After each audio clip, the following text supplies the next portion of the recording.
Here we go. So how many minutes do I got? I got 26 minutes, so I'll be plenty enough time. Is that all the time you got left on your phone? Yeah, because I about filled the SD card up with I can't think. Good afternoon. We're here with Hunter Stroop today on Channel 7. No. Anyway. It's about filling my SD card up because I think, how much does the SD card hold usually? What, about 60 minutes, something like that? 60, 70 minutes footage. I don't know, I have 256 gigabytes. So that one's 64, and I usually get about an hour out of it, but let's see, I got an idea. Let's see, I got an idea. So how you been doing? Pretty good. Construction's finally coming back up. We've all been working back to normal, the new normal, I guess you can say. Not liking the new job and everything? It's not bad. It's not bad. It's not factory work. That's for damn sure. Yeah, I don't miss it. That's for damn sure. How you doing today? I had an episode earlier. I was having a little anaphylaxis, like in my throat and my airway. I think it was from Hall's cough drop, but the menthol. Yeah, the menthol and the Hall's cough drop. But it's the craziest things, you know. And if you remember, I used to eat, you know, like a bag of those a day. Yeah. That was. I remember the Dr. Pepper canned peaches and cough drops. I was no stranger to 7 or 8 Dr. Peppers a day. That added a whole lot to my chemical load.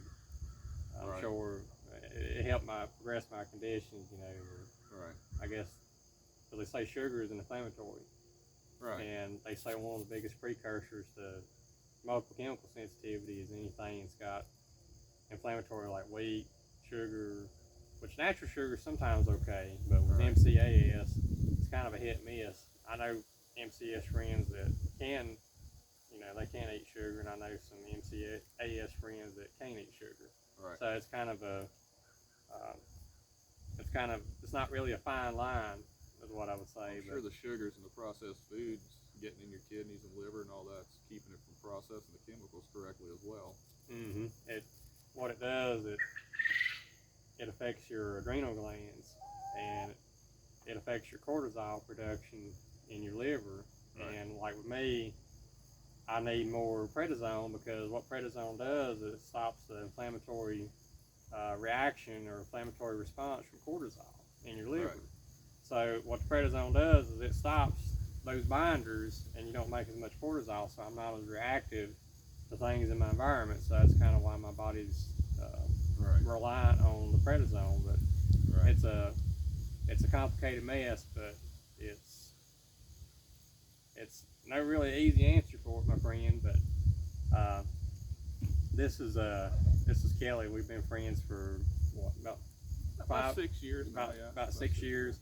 I used to work with him in a local manufacturer, and he's kind of seen my progression. He's kind of seen me, you know, decline and everything. He knows that I was jack of all trades, by no means no master of them. Master of nothing. he knows that. Master of nothing. Keep fixing old 7.3 pretty good though. When it was running, I mean, it was running. It spent more time. Right. It spent more time in the shop. Well, in my backyard than it did actually on the road. But every time I thought I had it fixed, it was always something. But the exhaust cut up under the cab. I'm sure that didn't help it. Just the old dumb redneck. Right. I've noticed that since the last year that we worked together at the factory, and now, not the first 3 years, just like the last year, I've noticed that externally you're looking better. Yeah, I've healed up there. Like all the red, the bumps, the reactions you were having on your skin, I've noticed has healed up. But it's just not doing anything for the inside. The inside's just not healing. Yeah, it's like my inflammation now. It's mostly in my face, and it shows as a cough. And, you know, I'm exposed to things, or you know, if it's outdoor molds or, you know, chemicals or et cetera, it always shows up in my chest first. That's like, it seems like that was the organ that took, you know, the blunt of Right. whatever it was that set this off, you know, whether it be, you know, Dr. Pepper or the factory or a big, you know, a big old combination of heavy metals and all that. But Right. what was mystery oils on yeah, car parts and things like that. Imported stuff. Yeah, Japanese imports and it's mystery labels. Things get missing. right. Well, I mean, yeah, we had those car parts come in from Thailand, Japan, China, France, and they were coated in this anti-corrosive. Nobody knew what it was. It wasn't labeled on the box. I mean, I'm not saying that's what caused it, but you know, and it's a good start. And also too, like it's like with the rust inhibitors, nowhere on that box of DA2s that it's a, you know, hey, this is what this contains. It was like it was a mystery box, but you know, 330 people working there thought little about it. You know, didn't come to mind. I grew up blue collar, grew up country. Right. So, so you know, at the time didn't think nothing about it at all. But what was some of the very first things that you noticed that, like, did you know something was wrong? You know, as this started? Well, the physical signs, obviously, the breakouts, the hives, I'm not sure what you call that on your arm, where you were allergic to the oils. And it's like eczema. It was like it was eating your skin, basically. And then you started losing your color, started getting white. You started missing work more and more. You was having more asthma episodes. I noticed as we stood there and talked before, the first couple of years, it was fine. We could talk for hours and hours. And then about the last year, really, you'd start coughing, sneezing. You'd feel bad. You could see it in your eyes, like you was tired. I had the bags, and I had just like the you know, the face. And then when you started missing more and more work, because I noticed that, and you never missed work ever, unless you had to take a parent to the hospital or something serious, you never missed. Right. So I know that one time you was out for a week, I knew something was wrong then. I think that's when you went to one of the doctors for the first time. I'm not really sure. Yeah. But but the physical signs first, I noticed. Right. And then I could tell the mental signs because you were tired. I could see it in your eyes. Yeah, that was one of the early things. Like I remember, you know, I worked a lot of 12-hour shifts, and I was working Saturday and stuff, and you know, it's like well, that's another thing. You never had a break. I mean, sometimes we were in there working 7 days a week. Yeah, it's like I got sensitized. You know, I started out working in the coolants and oils and stuff, and I wasn't sensitive to it, but it's like over time it built up in my body. Right. And all of a sudden it's just like I walk up, you know, to the parts or something. I had no tolerance. All of a sudden it was just like it was intense. But I didn't contribute it to multiple chemical sensitivity, and the reason why I didn't is because, you know, 4 years of lab school, you know, this didn't even get mentioned. You know, we knew of asthma, you know, we knew of like autoimmune disease and stuff like that. So I never contributed to anything like that. And you had so many natural allergies anyway, pollen and things like that. Yeah, my chemical load was already overwhelmed because my immune system, it was already fighting all the, you know, the asthma issues I had. You know, it was underlying the allergies, and then when I done the genetic testing, I didn't know that I had 2 genetic mutations that's a precursor to MCS, and so it was like this big storm, you know, between the factory, you know, remodeling, taking care of a parent, you know, it was just like a domino effect, and that's how I like to, you know, that's how I kind of recollect, but I didn't put the pieces of the puzzle together. I was in denial about my diagnosis for like a year. Like I went to doctor after doctor, they thrown out scleroderma, they thrown out this, they thrown out asthma, and I said, you know, I told them, I said, it's not asthma because it was after you left the first factory. Let me ask you a question about this. Yeah. After you left the first factory where we worked together for 3 years, I know you were really bad off the last year. But once you left, it's almost like your body was glad to be out of there. You actually, it seemed like you actually felt better for 3 or 4 months, because that's when we started. We'd go out, we'd go Wendy's, get us a meal every week, and you'd come by and talk to us, and then all of a sudden,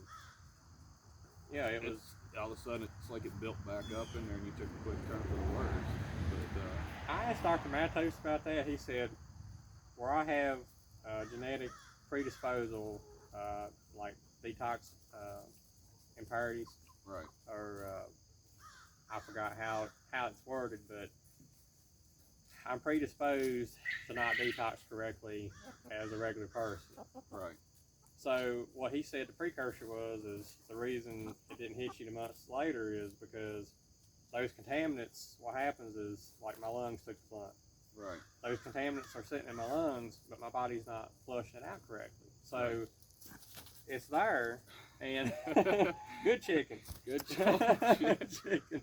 But anyway, what I was saying, the contaminants are there, and when I went to, like my next manufacturer, I got sensitized to it, and when I went to Lowe's, I was stocking the aisles that had all the chemicals. Then I got sensitized to that environment. Right. And so what it is the contaminants is there, and it's like a buildup, but your body don't flush it out. So initially getting out, like you said, I had like that big wow factor. Like, I feel better. I'm out of that environment. Right. But because I didn't know what it was, and I didn't do chelation, it just kind of sat there. Right.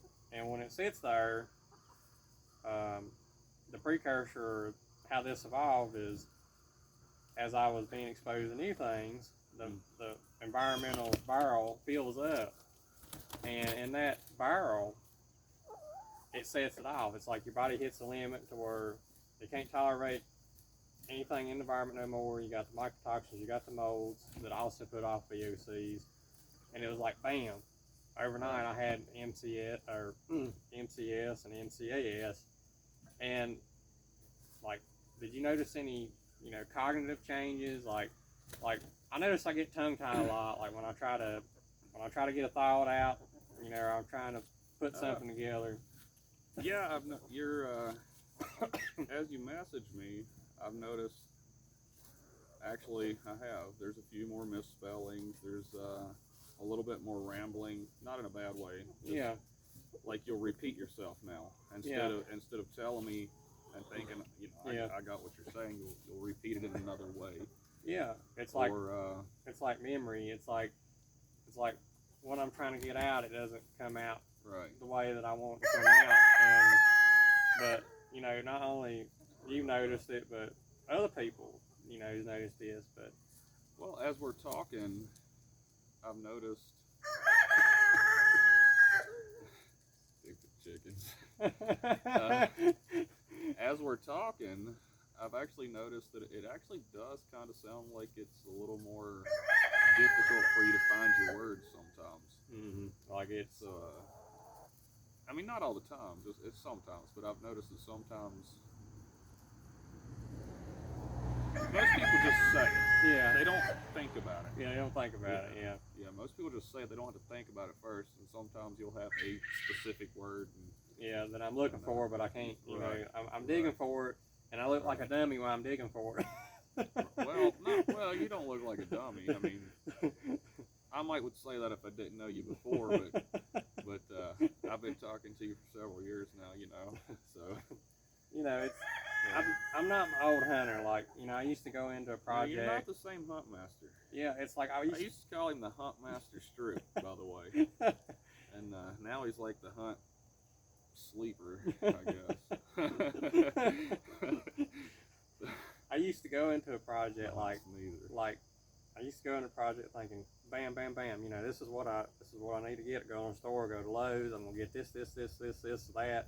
Right. And I had a game plan. I had an idea in my mind. But it's like, since this has started, and I don't know if it's where it's autoimmune and it attacks, it's inflammatory. It affects my brain or whatever. But I don't have an explanation for it. But it seems like when I go in a store, or when I go somewhere, or when I'm trying to put something together, it's like I go into doing it, and I'm like, I don't know what I was gonna do or say.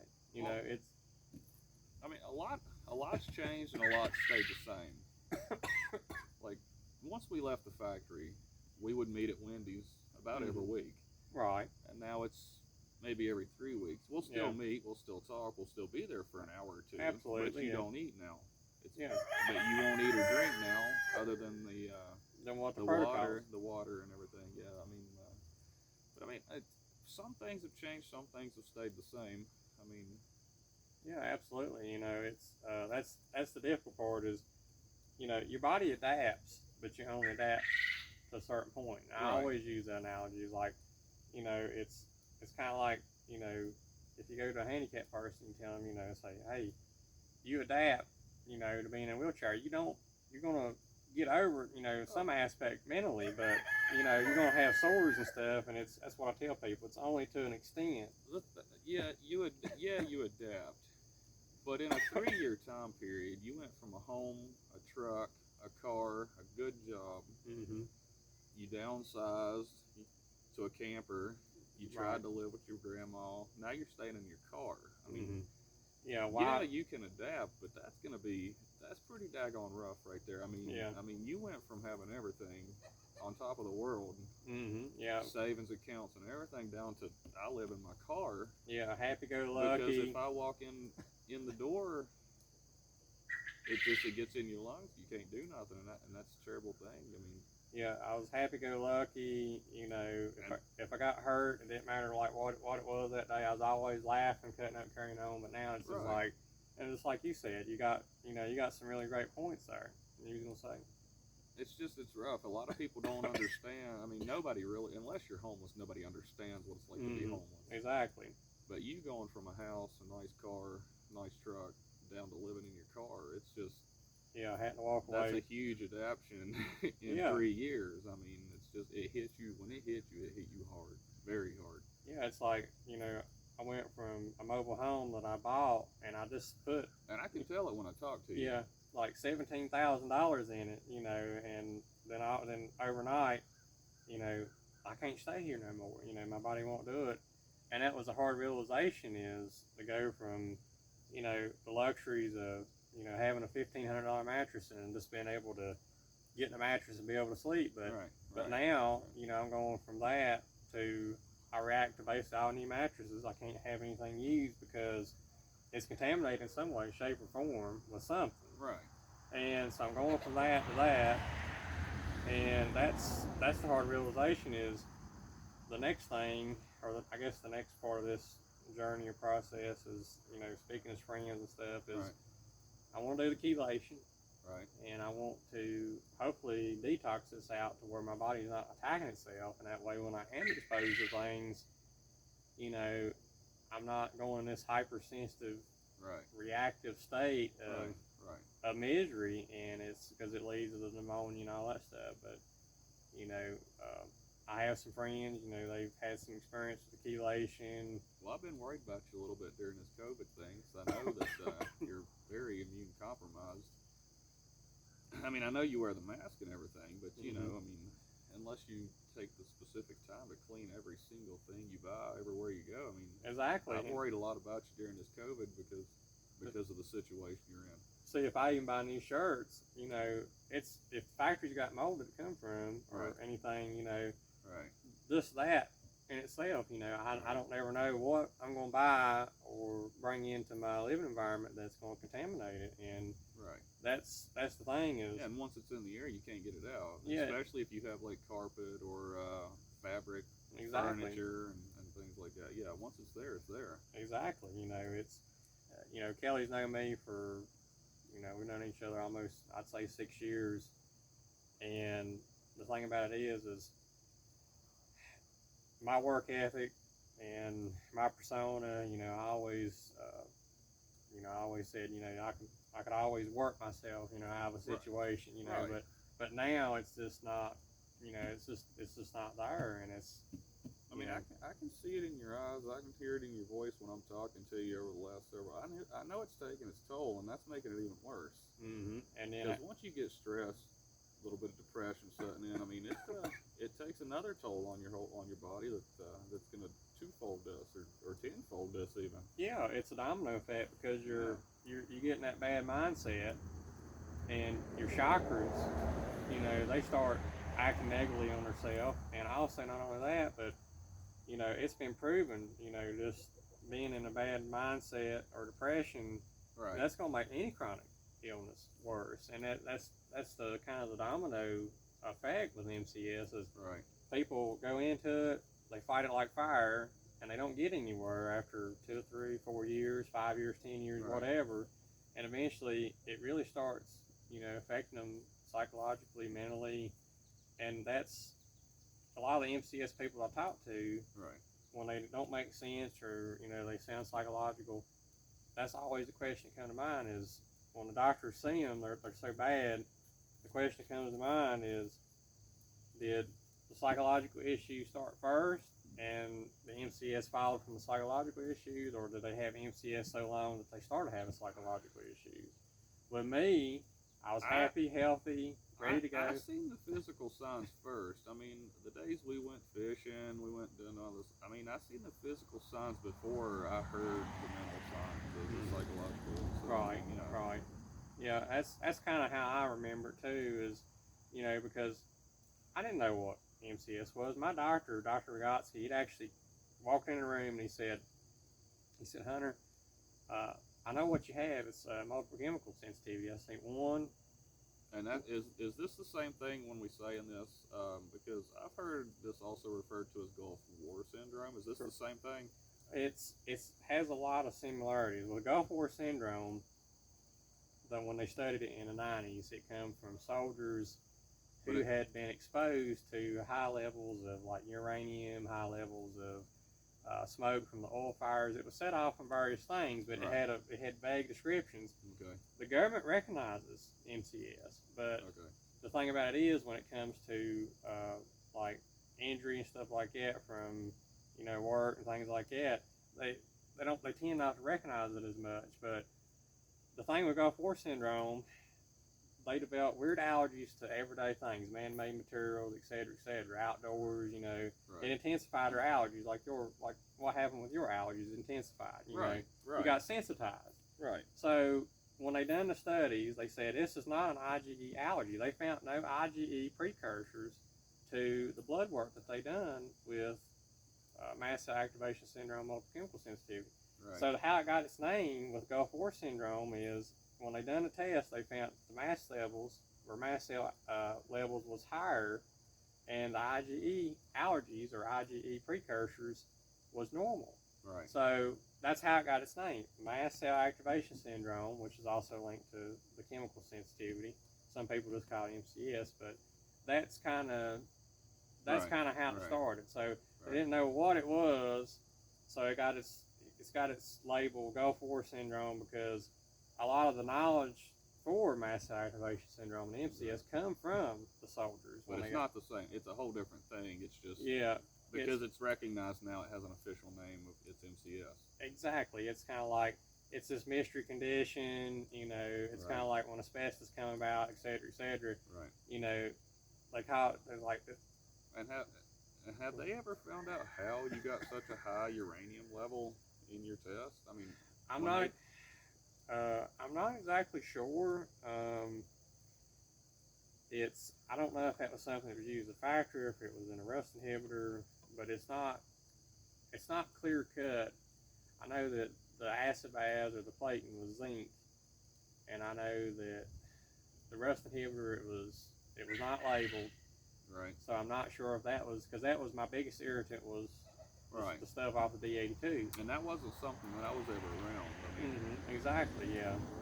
You was around a lot of the white coolant. Right. I was around a lot of the white coolant and the dust from the metal lathe. I wasn't around the press. I wasn't around the oils, the rust inhibitors, the anti-corrosives, the Amasteel, the Amasteel from shot blasts. Here's the interesting thing. So, we were in different sections of the factory. Mm-hmm. Now it did make my sinuses a little worse, but nothing even close to what it's done to you. I mean, not only you. There's so many people that have gotten sick in there. Yeah, cancer. It's the last year I was there, you had a gentleman, he passed away from cancer. Right. I'm not gonna name names, but Yeah, we won't name names or the name of the factory. We'll just we'll keep it vague. You know, it's let's see, who else was it? It was a gentleman on third shift that had cancer. It was Rob. I'm not gonna add his last name. He got cancer. Let's see. That'd probably be about good. I think we got a lot. I think we got a lot of content. 25 minutes.